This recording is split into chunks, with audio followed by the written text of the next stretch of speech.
Alright, time to take on Charged Man, who, given his design, probably belongs in Mega Man 4 with the Slinkies and Gumball machines. I do like the stage, though. Star Crash. Not effective against those bombs.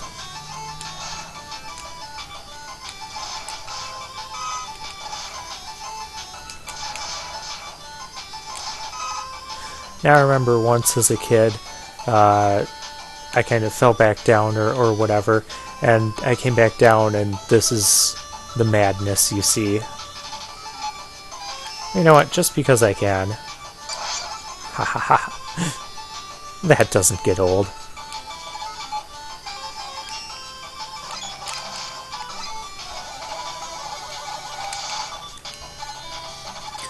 And we have these cute little Metars on trains, and they'll make this neat little tooting sound before they launch their attack. And that was Power Stone, by the way. It's kind of an awkward weapon. It'll send 3 stones swirling around. Again, it's kind of like the Gravity Hold in that it's good against lots of smaller enemies, but it takes a little bit more positioning to make a good use out of those.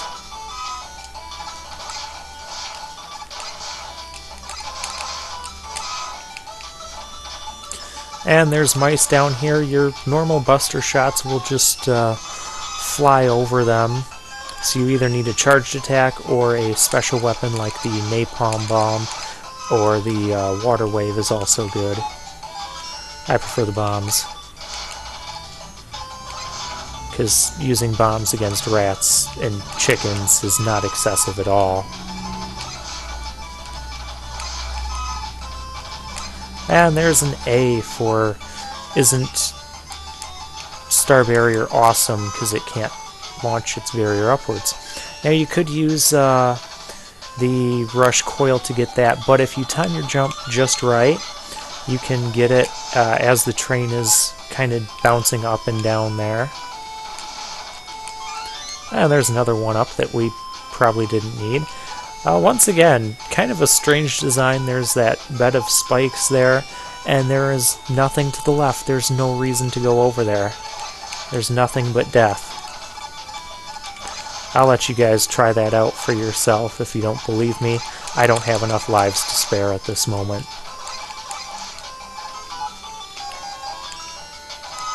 One thing I do like about the Star Crash is it can defend you against projectiles like that. It is not efficient at all to use on those guys. So, we'll fight bombs with bombs.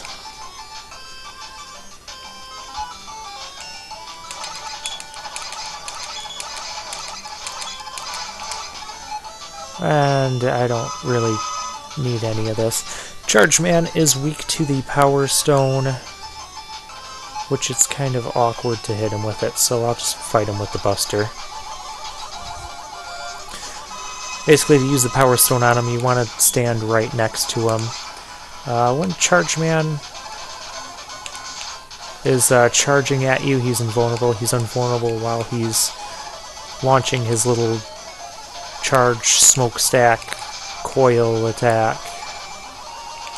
Coal attack, whatever that is. But he's not too difficult to dodge. He can get a little nasty. Sometimes he'll just decide that every time you want to jump over him, he'll turn around and walk into you.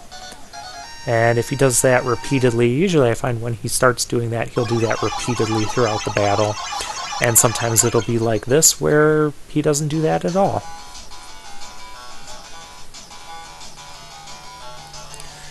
And for that, we get the Charge Kick, another interesting weapon. It's a weapon that we use by sliding.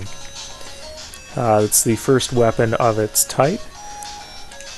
And what's also kind of unique is that you don't take damage while you're using the Charge Kick. You will take damage if you come out of the Charge Kick and you're on top of an enemy. And now we'll go to Wave Man.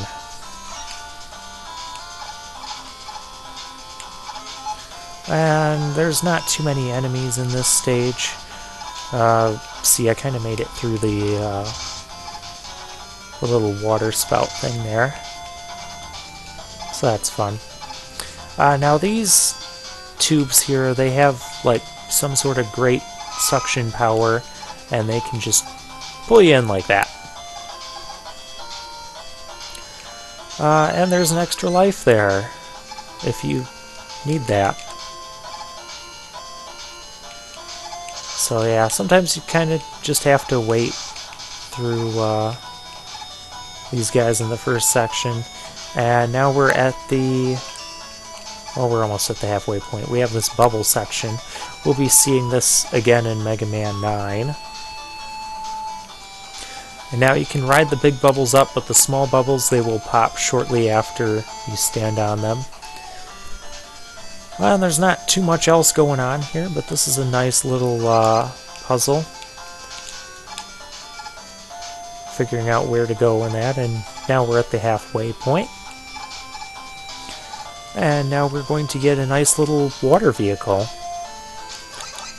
We can't use our charge shot while we're riding this, or any of our special weapons for that matter.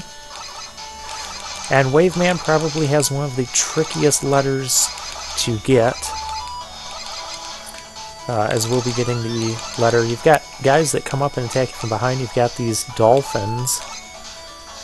These guys with the inner tubes are kind of cute.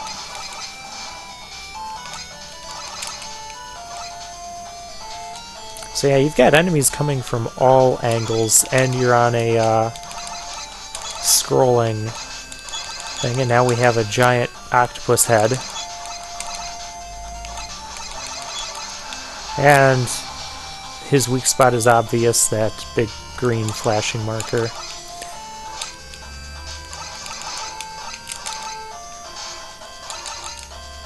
Now here we have to be kind of careful, because I know what's coming up.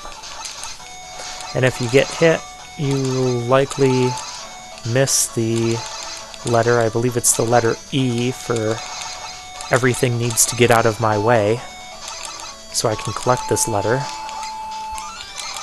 There we go.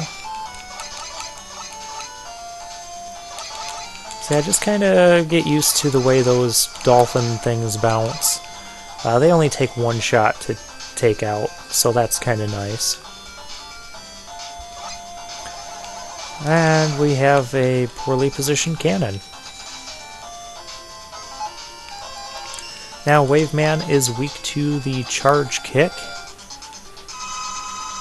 And Waveman can be a little bit tricky to battle, as he can spout water waves like that.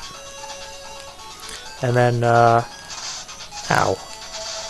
And then after he jumps, he'll damage you if you touch him. So I recommend not touching him. The Mega Buster is also fine against him as well. I just wanted to show off the charge kick being his weakness. His water waves can block your shots, and he can be somewhat tricky to dodge. You might want short hops there, just enough to get over his little harpoon. And when he's in the corners, you're not going to want to use the charge kick on him, because as we've demonstrated, you'll just kind of come out and get hit. Oh, time for the happy dance.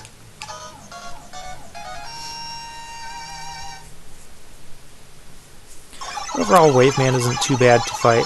Actually, most of the Robot Masters in this game aren't too difficult to fight, with or without their weakness weapons. And now we get Water Wave. It fires water along the ground.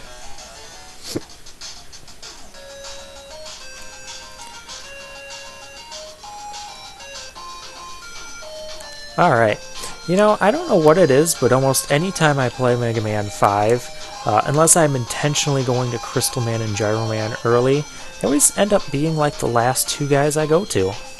So, we'll see them next time.